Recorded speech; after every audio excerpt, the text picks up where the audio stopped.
Assalamualaikum warahmatullahi wabarakatuh. Waalaikumsalam warahmatullahi wabarakatuh. Alhamdulillahillazi anzala al-Qur'an hudan lin-nasi wa bayyinatin minal huda wal furqan. Wassalatu wassalamu ala asyrafil anam wa ala alihi wa ashabihil kiram, amma ba'd. Saudara-saudara kaum muslimin rahimakumullah, setiap penganut agama di dunia ini mempunyai sesuatu kitab yang dianggapnya sebagai kitab suci. Orang Hindu punya kitab Weda, orang Buddha punya kitab Tripitaka, Yahudi mempunyai Taurat, Nasrani mempunyai Injil, penganut Konghucu punya kitab Tao Te Ching, orang Majusi punya kitab Zen Avesta, orang kebatinan punya kitab Serat Centani, Hidayat Jati, Darmo Gandul atau Gatoloco. Sementara kita umat Islam oleh Allah diberikan Al-Quranul Karim. Mengapa kita yakini Quran ini sebagai kitab suci? Pertama, ia bebas dari intervensi dan investasi manusiawi. Ia sepenuhnya, baik isi maupun redaksi, adalah produk dari Allah Subhanahu wa ta'ala. Kita yakini Quran kitab suci karena sampai hari ini belum ada seorang pun yang sanggup membuat seperti itu. Suatu kitab hanya dinamakan suci kalau dia bersih dari investasi dan intervensi manusia. Al-Quran ini sejak turunnya 14 abad yang lalu telah menantang. Wa in kuntum fi raibin mimma nazzalna ala abdina fa'tu bi suratin min mithli. Apabila kamu ragu-ragu terhadap kebenaran Quran yang kami turunkan kepada hamba kami Muhammad, atau kamu menyangka Quran itu cuma bikinan Muhammad saja, cobalah kamu buat satu surah saja semacam Al-Quran. Apabila kamu tidak mampu melakukannya seorang diri, wada'u syuhada'akum, ajak seluruh teman-temanmu. Sejak tantangan ini turun 14 abad yang lalu, sampai hari ini tidak seorang pun yang sanggup membuat satu surah saja semacam Al-Quranul Karim. Barangkali belum pernah ada yang coba-coba. Sudah. Di antaranya apa yang dilakukan oleh Musailamah Al-Kadzab. Dia mencoba membuat satu surah semacam Al-Quran yang kalimatnya sudah berbentuk bait-bait syair, tapi isinya jauh panggang daripada api. Yang kedua, kita yakini Quran sebagai kitab suci karena isi dan ajarannya sesuai dengan fitrah manusia. Suatu kitab dinamakan suci kalau ajarannya sejalan dengan fitrah manusia. Misalnya, manusia secara fitrah, kalau dia laki-laki, normal nafsu kepada perempuan, itu fitrah. Perempuan suka kepada laki-laki, itu fitrah. Kalau ada kitab suci tapi melarang manusia untuk kawin, kesuciannya perlu diselidiki. Quran kitab suci sejalan dengan fitrah manusia, maka ia menganjurkan manusia yang mampu untuk melangsungkan perkawinan. Contoh lain, secara fitrah manusia perlu makan. Kalau ada kitab suci yang melarang manusia puasa saja siang malam terus menerus, itu kan sama juga nyuruh orang mati. Quran sesuai dengan fitrah manusia, maka dalam Islam puasa wisol, puasa ngableng, apa itu istilahnya, puasa nyambung, Dari pagi sampai sore, sampai malam, sampai pagi lagi puasa terus. Bukan saja tidak boleh, malah haram hukumnya. Kenapa? Itu bertentangan dengan fitrah manusia.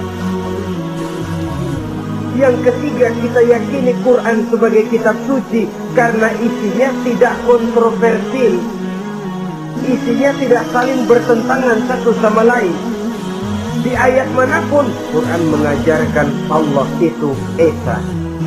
Satu kali dia berkata haram, dia akan tetap berkata haram.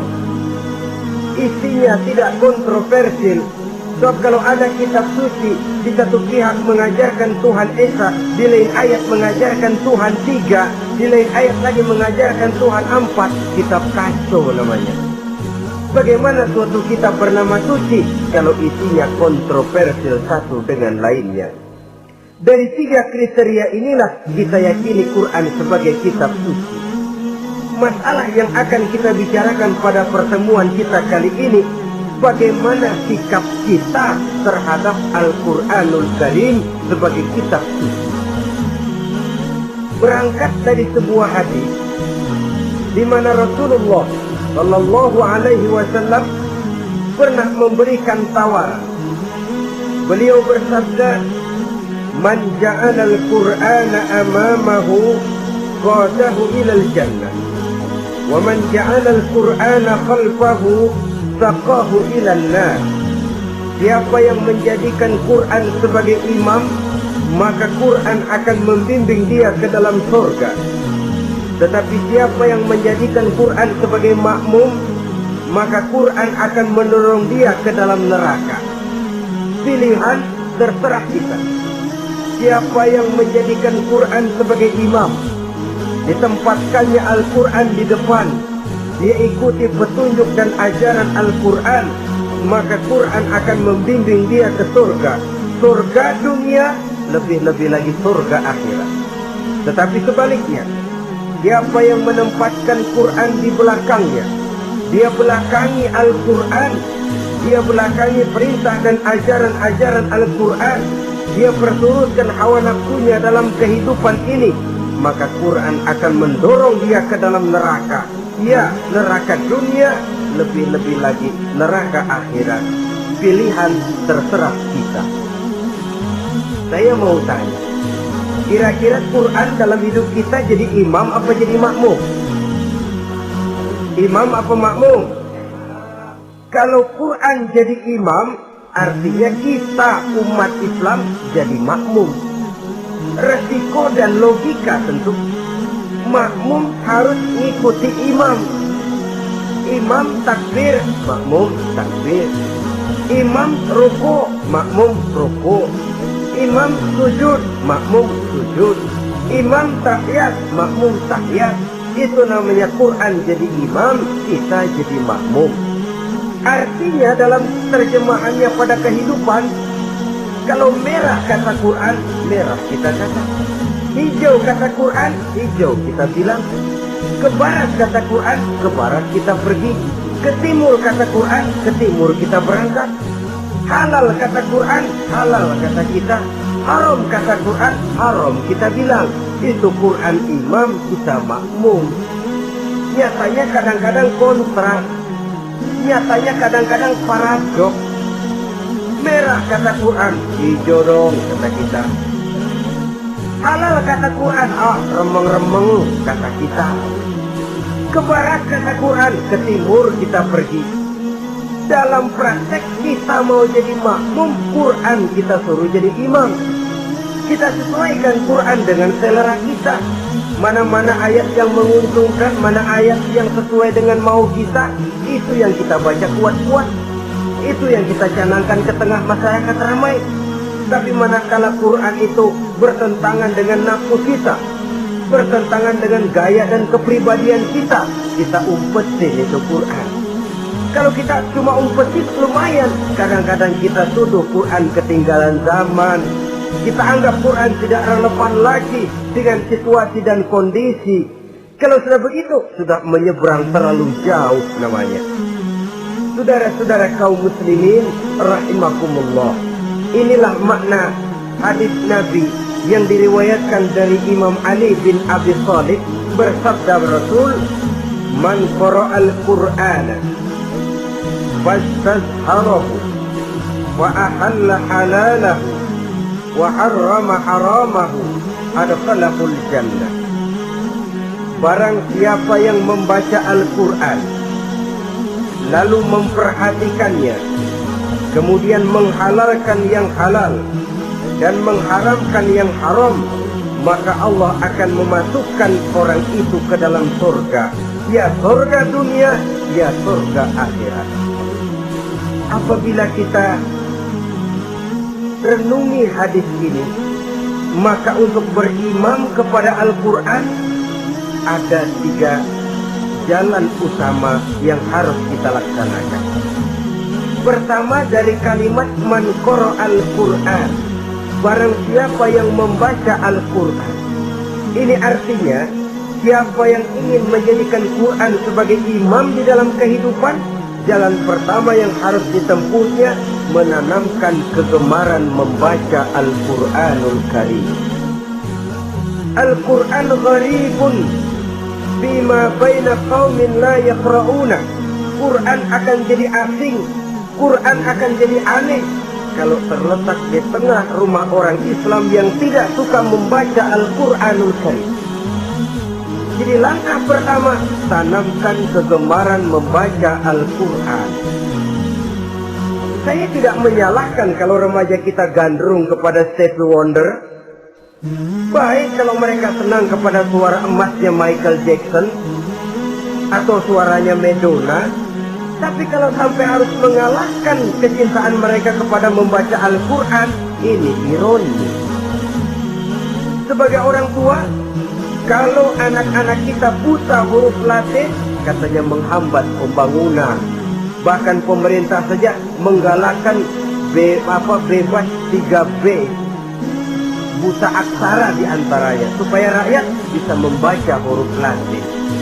Kalau anak-anak kita buta huruf Latin, katanya menghambat pembangunan. Bagaimana kalau anak-anak kita buta huruf Quran? Jelas saja menghambat proses kesadaran dan kebangkitan dari dunia Islam itu sendiri. Itu contoh ringan. Dulu sebelum pembangunan merata, listrik belum lagi masuk desa, kampung gelap, rumah pakai lampu minyak. Kalau kita masuk kampung, terasa banyak orang Islam. Kenapa? Di rumah sebelah sana kita dengar anak muda sedang latihan baca rawi, sebelah sini ibu-ibu sedang selawatan, di rumah sana remaja sedang baca Quran. Pembangunan maju, listrik masuk desa, alhamdulillah. Tapi apa yang kemudian terjadi? Proses pergeseran nilai. Setelah listrik masuk desa, radio main kenceng-kencengan, televisi main gede-gedean, baca Quran sudah barang aneh, langka. Tengoklah sekarang kalau kita masuk kampung, ada yang remaja sedang baca Quran, rasanya kok aneh, nggak umum. Sesuatu yang baik malah menjadi nilai-nilai keanehan. Saudara-saudara kaum muslimin rahimakumullah, tanamkan kegemaran membaca. Dalam satu hadis Nabi pesan, nawiru buyutakum bitilawatil Quran, sinari rumah tanggamu dengan bacaan Quran. Sebab listrik ini cuma bisa menerangi gelap, tapi tidak akan sanggup menerangi hati manusia. Quran produk Allah dibaca dalam segala keadaan, tepat dan pantas. Lihat saja, orang sedih baca Quran, terhibur. Orang gembira baca Quran, tidak lupa diri. Di rumah mewah ada yang baca Quran, bagus. Di kubu kreot di pinggir kali ada yang baca Quran, cocok. Orang kawin dibacakan Quran, bagus. Orang mati dibacakan Quran, tidak jelek. Dalam segala keadaan, in all season, bahasa kerennya, dia pantas dibaca. Saudara-saudara, bahkan orang sakit gigi pun kalau dengar baca Quran tidak marah. Coba lihat. Dia senang benar lagu Michael Jackson, tapi giliran sakit gigi, coba setelin lagu Michael Jackson kalau nggak mencah-mencah. Kamu gila apa nggak tahu saya lagi sakit gigi, tapi coba bacakan Quran. Dia pasti tidak marah. Begitu besar daya pengaruhnya. Bahkan Abu Jahal sama Abu Lahab pernah rapat. Kata Abu Jahal sama Abu Lahab, Mas Lahab, ini loh Mas. Kenapa? Ini saya pikir-pikir salah satu yang menyebabkan kenapa saudara kita banyak ikut ajaran Muhammad. Mereka kalau sudah dengar bacaan Quran terpesona. Jadi kita blokir saja. Caranya gimana? Kasih pengumuman kepada Quraisy, jangan sekali-kali mau dengerin Muhammad baca Quran. Kamu juga jangan. Dan kamu, saya pun begitu. Mari kita janji, tidak mau dengar bacaan Quran. Salaman, pulang ke rumah masing-masing. Dapat 1 hari tahan, 2 hari bertahan, 3 hari, seminggu ke atas. Abu Jahal mulai ada semacam rindu, kangen, pengen dengar ayat Quran. Karena secara pribadi dia mengakui keindahan gaya bahasanya jauh lebih tinggi dari kemampuan penyair Quraisy. Isi ajarannya sangat dalam dan menyentuh segi-segi kehidupan manusia. Gak tahan Abu Jahal, kayak bikin hatinya. Keluar rumah milik-milik, ngumpet-ngumpet, dompet di rumah Nabi, pengen dengar Nabi baca Quran. Rupanya Abu Lahab sama. Pikir Abu Jahal, Abu Lahab gak bakalan keluar. Abu Lahab berpikir, Jahal pasti di rumah. Dua-duanya bareng berangkat ke rumah Nabi. Cuma yang satu dari sebelah barat, yang satu dari sebelah timur. Ngempet, ketemu di sudut, sama-sama kaget. Jahal, loh kamu Lahab? Iya. Kamu ngapain? Lah kamu ngapain? Akhirnya sama-sama malu. Sama-sama tidak bisa menahan diri. Akhirnya sama-sama ngakui. Bagaimanapun kita harus akui bahwa Al-Quran ini mengandung gaya pesona yang sangat luar biasa. Itu dari segi bacaan, belum lagi dari segi ajaran, belum lagi dari segi isi. Tanamkan kegemaran membaca Al-Quran. Sampai-sampai Nabi katakan, Innal ladzi laisa fi jawfihi syai'un minal Quran kal baitil kharib. Orang yang dari tenggorokannya belum pernah keluar ayat Quran barang sepotong pun, belum pernah ngaji barang seayat pun, itu orang kata Nabi kal baitil kharib, kayak rumah kosong. Rumah kan kalau kosong biar bagus, mewah, besar, perabotannya lengkap. Kalau kosong, angker. Setan, kuntilanak, membesi, betah benar di situ.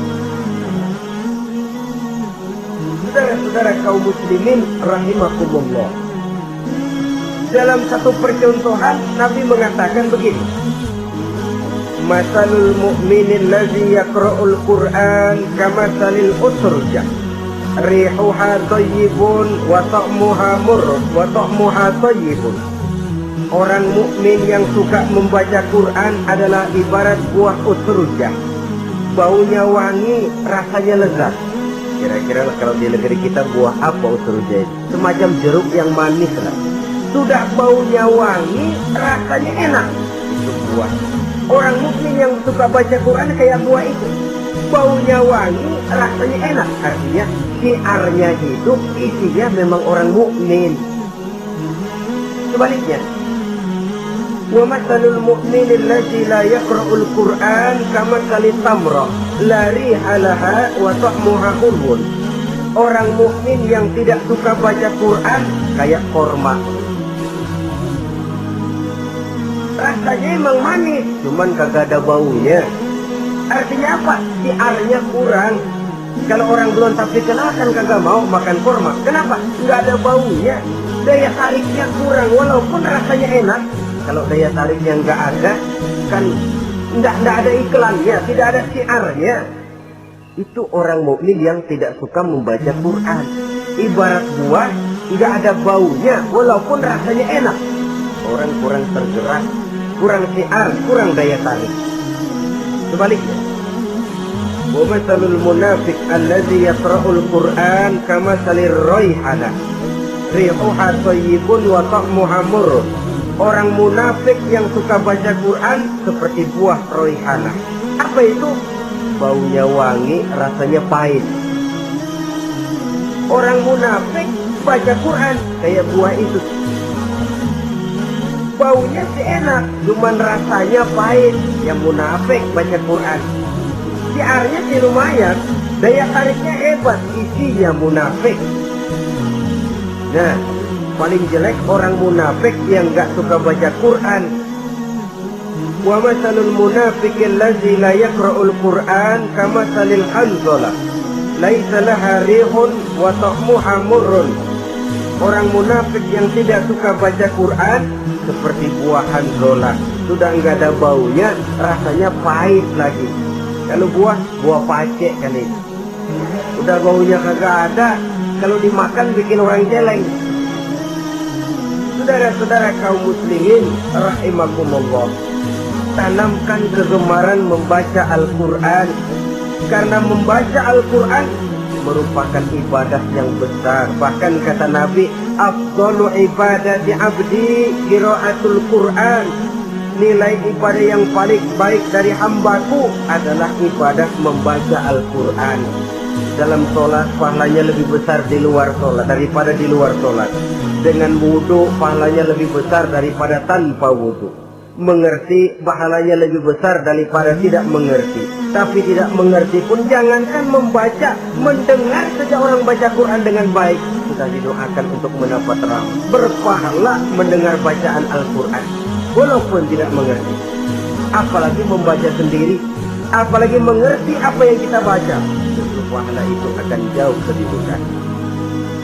Ini yang pertama, tanamkan kegemaran membaca Al-Quranul Karim.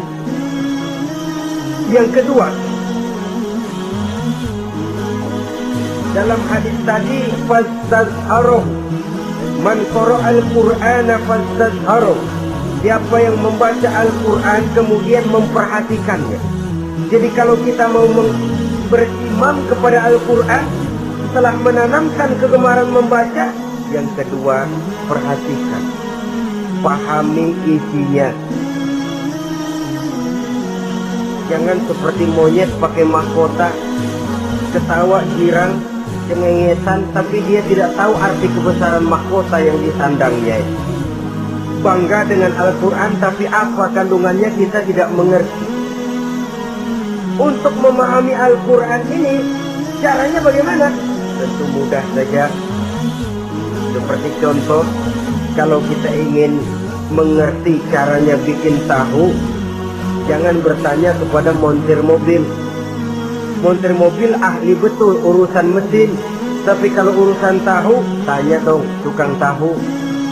Untuk mengerti rahasia dan seluk-beluk Al-Quran, kita harus bertanya kepada orang yang memahami seluk-beluk Al-Quran, para ulama, para kiai, para ustadz, yang kita tahu kualitas keilmuannya, kita yakini loyalitas dan integritasnya kepada Islam ini. Kenapa? Ayat-ayat Quran itu elastis. Dia dibawa kemana saja mau. Ditafsirkan menurut kemauan orang bisa. Paling celaka kalau yang belajar tidak punya dasar, yang mengajar punya maksud lain, sesat dan menyesatkan. Yang ngajar punya nafsu ambisi, yang belajar ikut budek, yang memang tidak punya dasar apa-apa. Sekali belajar langsung tafsir. Cara wudhu yang baik saja belum ngerti, cara rukuk dan sujud yang baik saja belum bisa, yang membatalkan sholat apa ndak bisa, ndak ngerti. Sekali langsung, sudah, supaya kita langsung saja belajar langsung Al-Quranul Karim. Tidak jelek, cuma akan lebih baik kalau sebelumnya ada unsur penunjang dari nilai-nilai keilmuan dalam Islam ini. Disinilah perlunya menghidupkan majelis-majelis taklim. Sebab kalau Al-Quran hanya dipahami dan dikutak-kutik menurut maunya rasio saja, kekuatan rasio terbatas. Saya akan khawatir nantinya akan timbul pendapat-pendapat di mana Al-Quran disesuaikan dengan otak. Bukan otak ngikuti Quran, tapi Quran disuruh ngikuti otak. Contoh yang dekat saja, kalau saudara ngukur kayu pakai meteran, Itu kira-kira meteran ikut kayu, apa kayu ikut meteran? Ayo, kira-kira kayu ikut meteran, apa meteran ikut kayu? Meteran ikut kayu. Bagus. Kalau meteran ikut kayu, artinya nggak ada meteran bener di dunia ini. Kayunya kependekan, meterannya dipotong. Kan begitu loh, meteran ikut kayu namanya. Bukan meteran ikut kayu, tapi kayu yang harus ikut meteran. Otak harus ikut wahyu. Jangan wahyu disuruh ikut otak. Manusia ikut Quran, jangan Quran disuruh ikut manusia. Dan kaum orientalis, orang barat di luar Islam yang mendalami, mempelajari Islam dengan tujuan mencari kelemahan Islam untuk menghantam umat Islam, itu sengaja mencari ayat-ayat yang mereka kumpulkan untuk menghantam umat Islam, supaya mereka meragukan Qurannya untuk kemudian pada suatu saat meninggalkan Quran sama sekali. Inilah pendapat ada ayat Quran yang sudah tidak sesuai lagi katanya dengan situasi dan kondisi. Seolah-olah otak manusia sudah jauh lebih pintar daripada Al-Quranul Karim. Saudara-saudara kaum muslimin rahimakumullah, inilah yang kita berlindung dari Allah. Sebab secara demikian, dengan kata lain, kita secara tidak sadar sudah mengurangi kemahamutlakan dan kesempurnaan dari Allah Subhanahu wa ta'ala. Untuk memahami Al-Quran, maka kita harus bertanya kepada ahlinya, mengaji, menghidupkan majelis-majelis taklim. Jangan sampai Al-Quran menjadi awam di tengah masyarakat Islam sendiri. Ini jalan yang kedua, memahami isinya. Sehingga dengan demikian, manakala Al-Quran dibacakan orang, pemikiran kita tidak lagi terpusat kepada kemerduan suara orang yang membaca, tapi tertuju kepada isi yang dikandungnya. Sehingga dalam kondisi semacam itu, boleh jadi tiap kali dibacakan Al-Quran, nilai iman makin tambah. Kita dengar orang baca, Alam tara kaifa fa'ala rabbuka bi ashabil fil.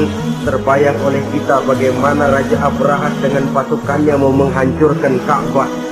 Bagi Allah cukup menurunkan burung ababil, hancur lebur Abraha, raja besar dengan seluruh pasukan gajahnya, berantakan dibuatnya cuma dengan burung ababil. Allah maha besar, Allah maha kuasa. Tambah iman. Kalau tidak, dia seperti yang banyak terjadi. Quran menceritakan azab, kita malah kesenangan. Walakum azabun alim, kamu akan mendapat azab yang pedih. Kita teriak di pojokan, toyib, toyib. Allah, alhamdulillah. Digambarkan azab malah baik-baik. Bahwa kita suka, kita gemar kepada bacaan Quran dengan suara yang merdu, alhamdulillah. Akan lebih baik lagi kalau kita mengerti apa yang dibacanya. Sebab perintah membaca tersirat makna perintah untuk memahami. Perintah memahami tersirat makna untuk mengamalkan. Dengan kata lain, kita hanya bisa mengamalkan Quran dengan baik kalau kita mengerti isinya. Kita hanya bisa mengerti isinya kalau kita rajin membacanya. Baik membaca yang tersirat, baik membaca yang tersurat dengan petunjuk para alim ulama, para kiai, dan orang-orang yang ahli di bidang itu. Saudara-saudara kaum muslimin rahimakumullah, inilah jalan kedua. Upayakan memahami isinya.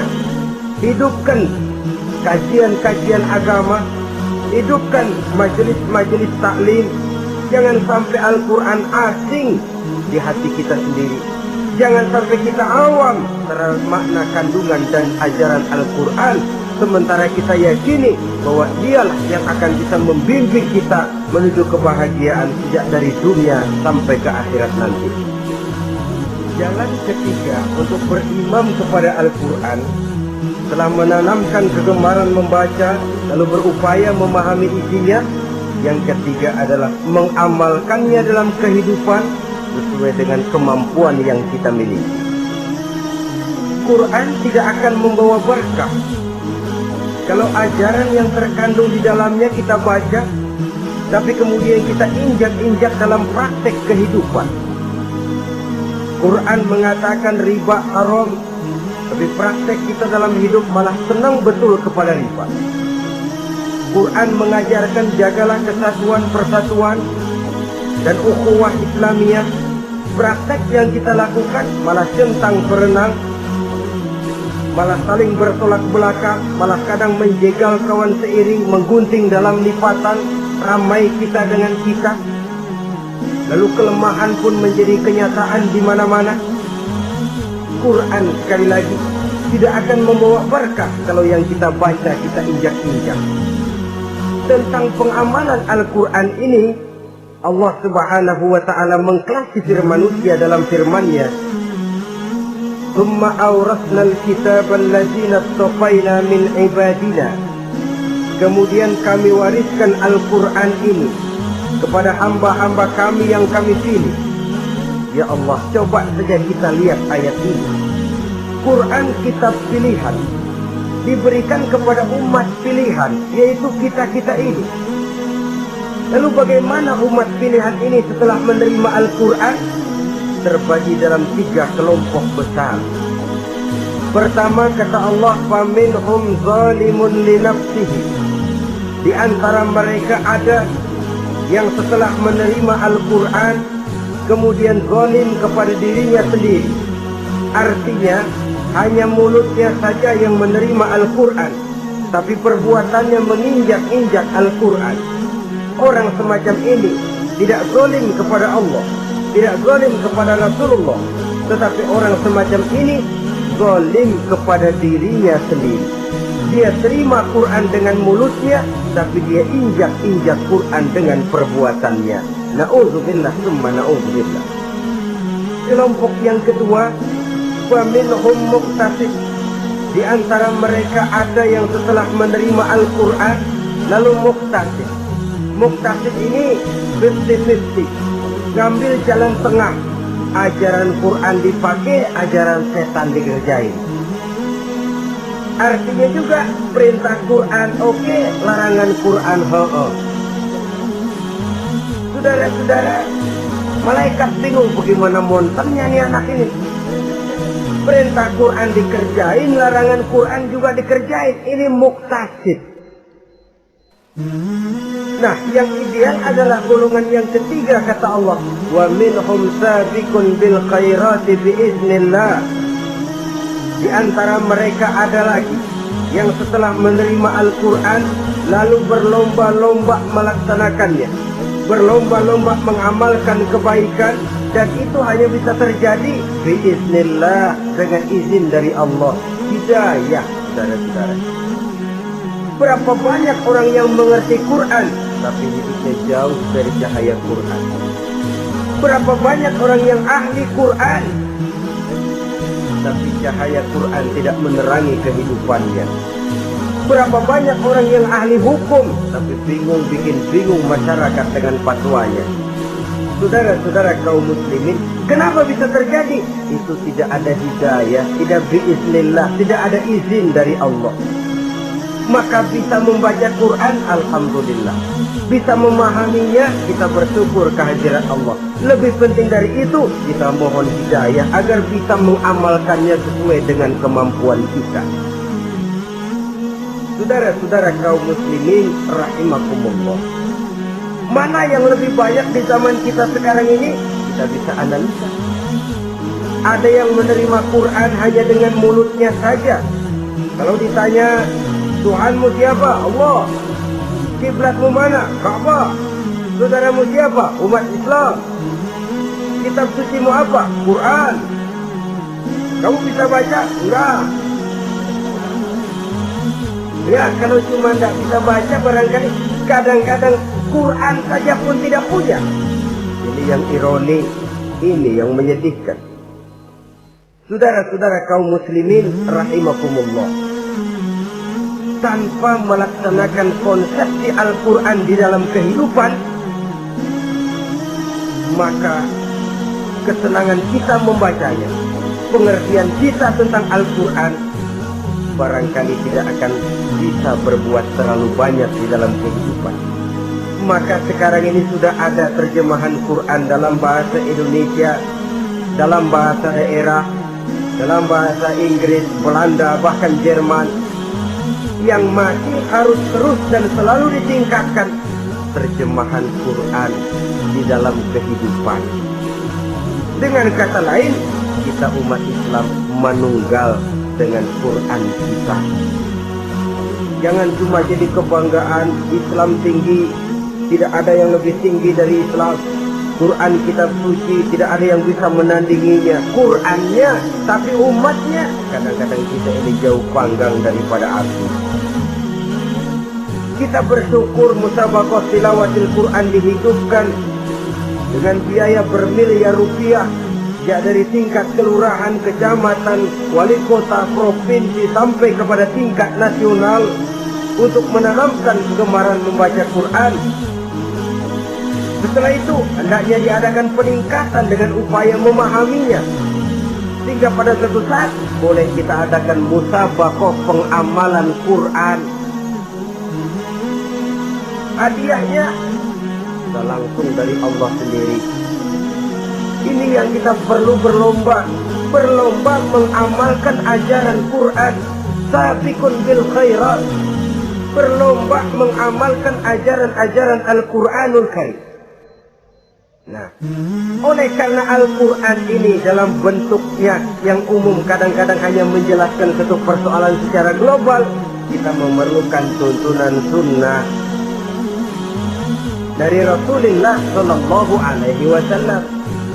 Umpamanya, Quran hanya mengajarkan aqimis sholat, dirikan sholat. Caranya bagaimana? Tidak ada cara sholat dalam Quran. Dari mana kita tahu cara sholat? Dari sunnah. Itu sebabnya selain Al-Quran sebagai sumber utama, kita memerlukan sunnah. Bahwa sholat pakai takbiratul ihram di Quran tidak ada. Bahwa sholat pakai tahiyat dalam Quran tidak ada. Jadi kalau orang cuma Quran saja, tidak ada sunnah itu, ya bagaimana kita bisa sholat? Quran cuma mengatakan wa atimul hajja wal umrata lillah, laksanakan haji dan umrah karena Allah. Bagaimana manasik haji? Bagaimana cara sa'i? Bagaimana cara wukuf? Bagaimana cara melontar? Tidak ada dalam Quran. Yang memuat itu tidak lain sunnah. Untuk memahami Quran dan sunnah ini, kita memerlukan orang yang menguasai Quran dan sunnah. Oleh karena itu kita perlu petunjuk kepada para ulama. Itu sebabnya Quran sendiri mengatakan wa in tanaza'tum fi shay'in farudduhu ila Allahi wa rasulih. Apabila kamu berbeda pendapat tentang suatu persoalan, kembalikan kepada Allah dan Rasulnya. Kembalikan kepada Allah artinya kembalikan kepada Quran. Kembalikan kepada Rasul maksudnya kembalikan kepada sunnah. Siapa yang mengerti Quran dan sunnah? Para ulama yang kualitas ilmunya kita yakini, loyalitas dan kredibilitas serta integritas keislamannya bisa menjadi panutan. Saudara-saudara kaum muslimin rahimakumullah. Dengan demikian, kalau orang berkata langsung saja memahami Quran, sekarang ini sudah banyak terjemahannya, tidak usah lewat ulama-ulamaan. Saya tidak mencela, cuma agak mengkhawatirkan kalau dia memahami Quran cuma sekedar lewat terjemahannya saja, sangat mungkin jadi dia bisa salah paham. Kita memerlukan bantuan sunnah, kita memerlukan petunjuk para ulama yang menguasai di bidang itu. Kembalikan kepada Quran dan sunnah artinya bertanya kepada orang yang memahami Quran dan sunnah. Loh, dengan begitu kan akan terjadi perbedaan pendapat. Perbedaan pendapat sesuatu yang halal sepanjang tidak menyebabkan kita berpecah belah. Halal berbeda pendapat, asal diletakkan pada proporsinya. Apalagi kalau perbedaan pendapat itu cuma masalah teknis, bukan masalah prinsip. Kenapa tidak pulang saja kepada tuntunan Quran? Lana a'maluna wa lakum a'malukum. Kami akan mengamalkan amalan yang kami yakini benarnya. Saudara persilakan mengamalkan amalan yang saudara yakini benarnya. Sama-sama punya alasan, sama-sama punya dalil. Tidak usah saling menyalahkan, tidak usah saling mengklaim merasa yang paling benar, orang lain salah semua. Kemukakan argumen, jangan sentimen. Harus dengan semangat mencari kebenaran, bukan untuk mencapai kemenangan. Kalau sentimen lebih penting dari argumen, kalau kemenangan lebih diutamakan dari mencari kebenaran, yang berlaku kadang-kadang gengsi. Kalau sudah gengsi, yang bicara emosi. Kalau sudah emosi, istilah kita di kampung, ngambek. Gedean ilmunya sama amboknya.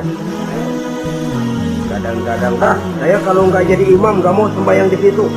Kalau nggak jadi imam, orang lain dianggapnya kagak sah sembahyangnya. Pokoknya kalau nggak ngaji sama saya, Islamnya kurang bener. Mengklaim. Perbedaan pendapat wajar, halal, asal tidak menyebabkan kita berpecah belah.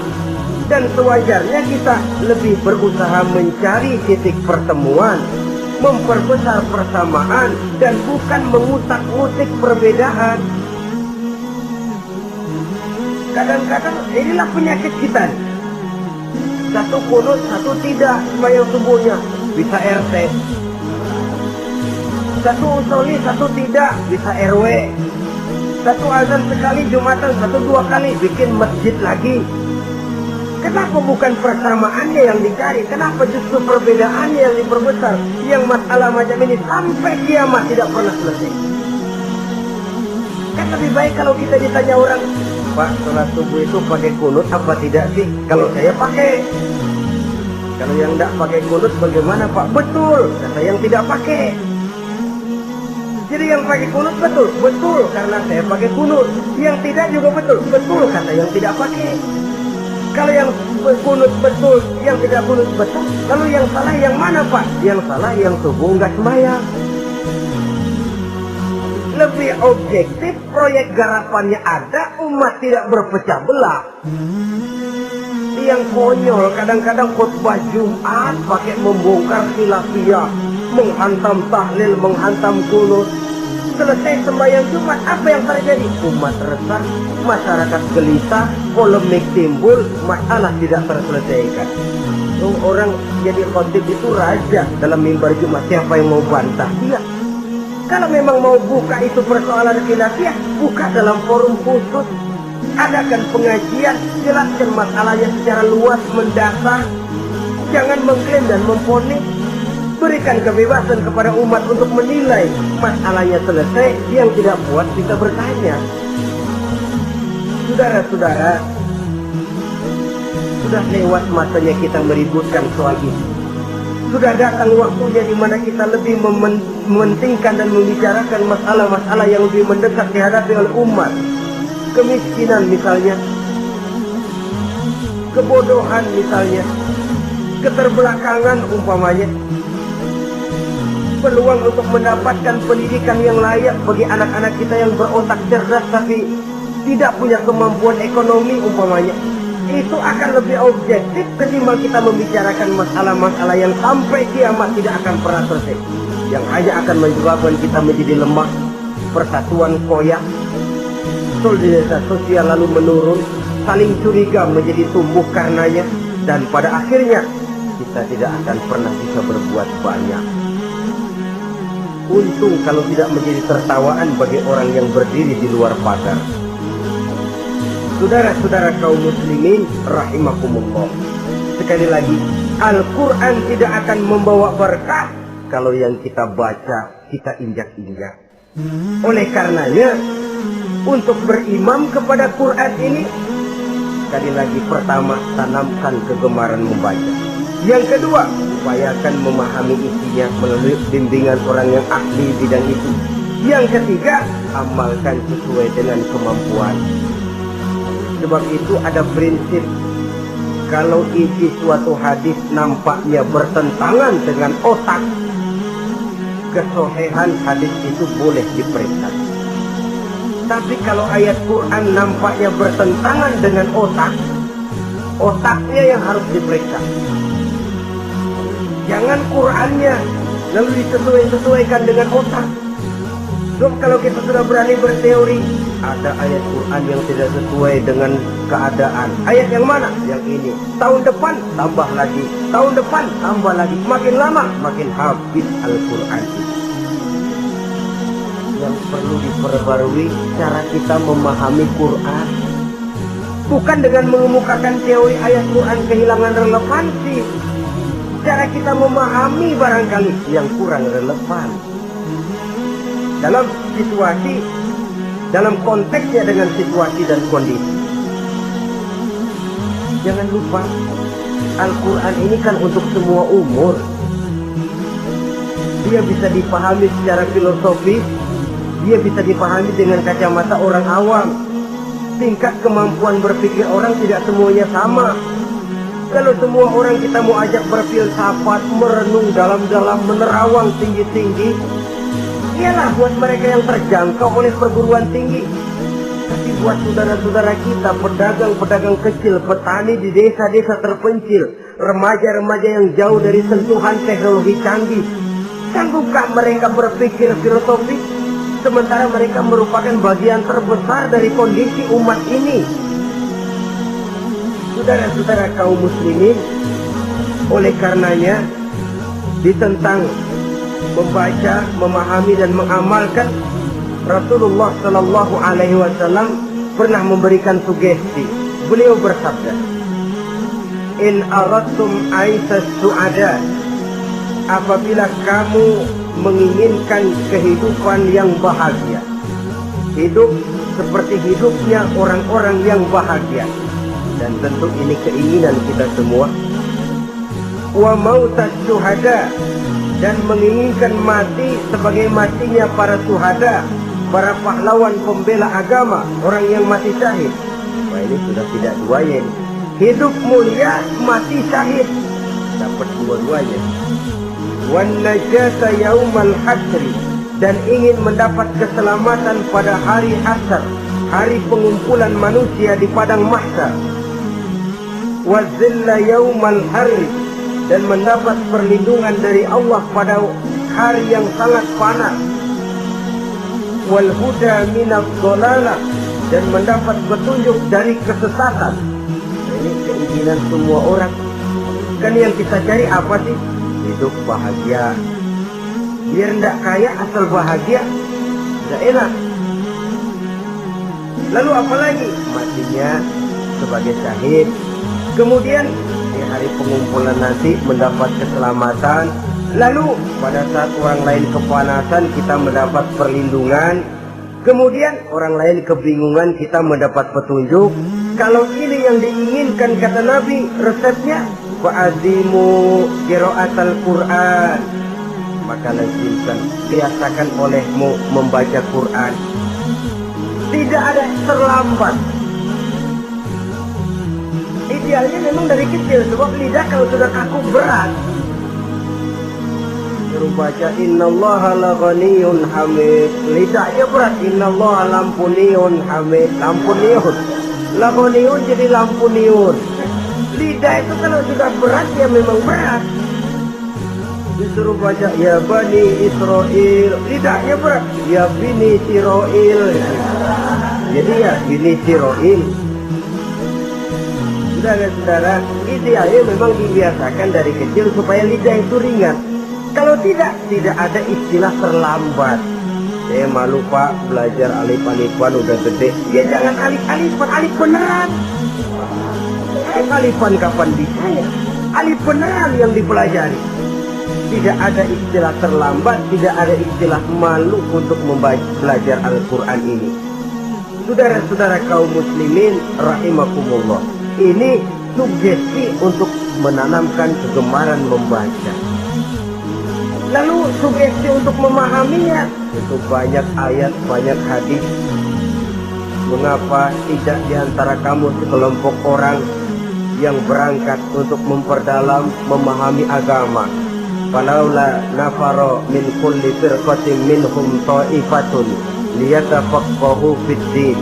Di tengah kelompok orang yang berangkat belajar teknologi canggih, di tengah grup orang yang mendalami ekonomi, di tengah kelompok orang yang membidangi hukum, di tengah kelompok orang yang sibuk meneliti ilmu-ilmu kedokteran.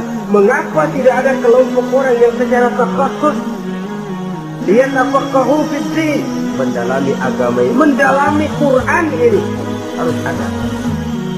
Lalu sugesti untuk mengamalkan Al-Quran kelihatan dari peringatan Allah yang kita bisa temukan pada surah Toha ayat 124 sampai dengan 127. Wa man a'rada an zikri, barang siapa yang berpaling dari peringatanku, kata Allah, barang siapa yang berpaling dari Al-Quran ini, dia terima Al-Quran, dia imani Quran, tapi dia berpaling dari ajarannya, dia injak-injak apa yang seharusnya dia amalkan, dia perturutkan hawa nafsunya, maka kata Allah, fa inna lahu ma'isatan dhanka, dia akan diberikan satu penghidupan yang sempit. Inna lillahi wa inna ilaihi raji'un. Diberikan hidup yang sempit. Kalau hidup sudah terasa sempit, bagaimanapun luasnya rumah, sempit. Kalau hidup sudah terasa sempit, bagaimanapun banyaknya harta, sumpah. Kalau sudah hidup ini terasa sempit, bagaimanapun luasnya pergaulan, tidak ada tempat kita bertanya, melarikan persoalan, membagi rasa. Siapa yang berpaling dari Quran, dia akan diberikan penghidupan yang sempit. Bukan dagangnya tidak untung, bukan kerjanya tidak digaji, kesempitan hati lebih bahaya loh dari kesempitan ekonomi. Itu di dunia. Di akhirat, wa nahsuruhu yaumal qiyamati a'ma. Di akhirat nanti dia akan dikumpulkan oleh Allah dalam keadaan buta. Ya Allah, ya Rasul. Padahal ke akhirat kita baru tumben. Sekali ke akhirat buta. Masya Allah. Di tempat kita lahir saja, kalau tadinya kita melihat, tahu-tahu menjadi buta, kita bingung. Padahal jalan sudah pernah kita lihat, arah sudah pernah kita tahu. Bagaimana di padang mahsyar nanti? Kemana jalan yang akan ditempuh? Kepada siapa kita hendak bertanya? Mana teman, mana istri, mana anak? Buta pula kita. Kesengsaraan yang merupakan puncak kesengsaraan. Dikala itu orang yang semacam tadi protes, Rabbi, lima hasartani a'ma wa qad kuntu basira. Wahai Allah, kenapa hari ini saya dikumpulkan dalam keadaan buta? Padahal ketika di dunia dulu saya melihat, saya menyaksikan gunung yang menjulang tinggi ke angkasa, saya melihat lautan yang luas terhampar biru membentang, saya saksikan anak sawah luas menguning, saya saksikan keindahan alam. Di dunia saya melihat Allah. Kenapa sekarang saya dikumpulkan dalam keadaan begini? Protes dia, tidak terima dia. Allah jawab, kadzalika atatka ayatuna fanasisaha.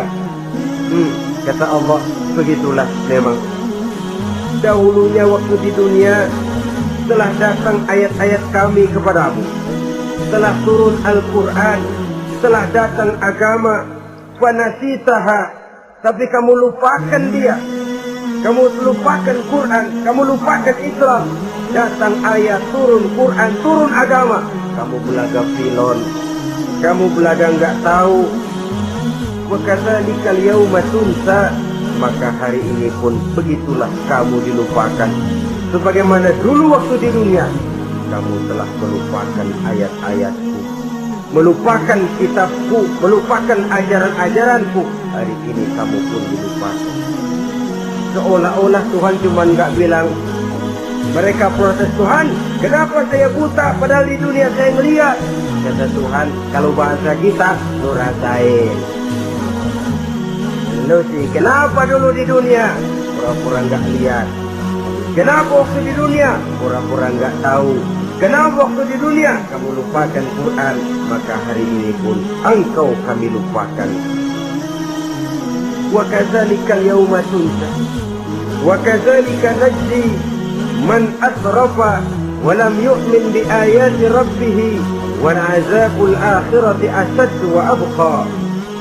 Demikianlah kami membalas orang yang berlebih-lebihan, orang yang melampaui batas dan tidak mau beriman kepada ayat-ayat Tuhannya, dan sungguh siksa akhirat itu lebih dahsyat dan lebih kekal. Siksa dunia mungkin kelaparan, kekurangan ekonomi, kekurangan pakaian, tapi berapa hari paling lama seumur manusia? 70 tahun umur kita, ya paling lama begitulah. Tapi siksa akhirat, kesengsaraan akhirat, kesengsaraan neraka, asyaddu wa abqa, lebih dahsyat dan lebih kekal. Di zaman sekarang orang bukan cuma berbuat potong kompas, berpikir pun potong kompas, berpikir pun ngambil jalan pintas.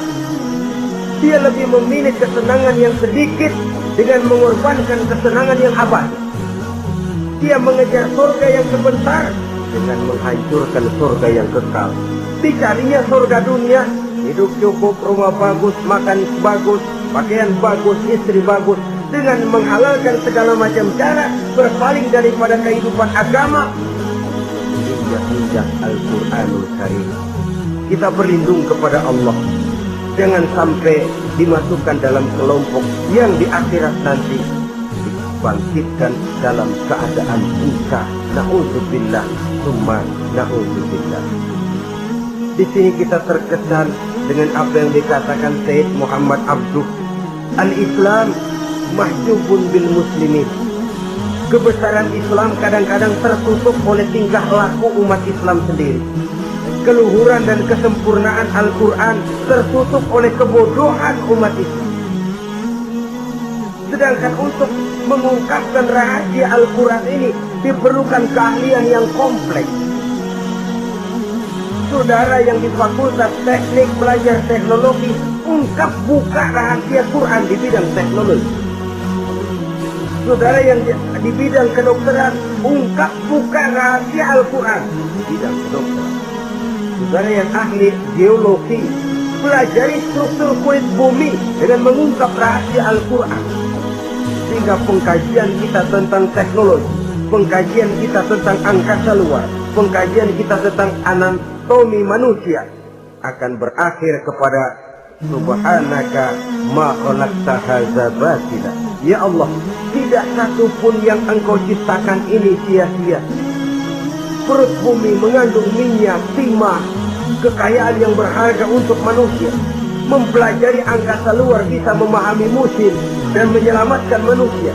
Mempelajari rimba belantara, teknologi canggih, akhirnya akan memperkuat nilai-nilai iman.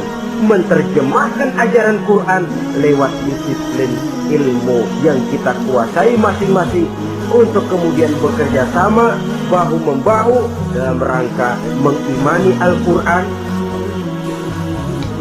mengamalkan Al-Quran, dan mengawal keluhuran Al-Quranul Karim yang atas dasar tuntunannya kita hidup, untuknya kita berjuang, dan dalam bimbingannya kita ingin kembali menghadap Allah Subhanahu wa Ta'ala.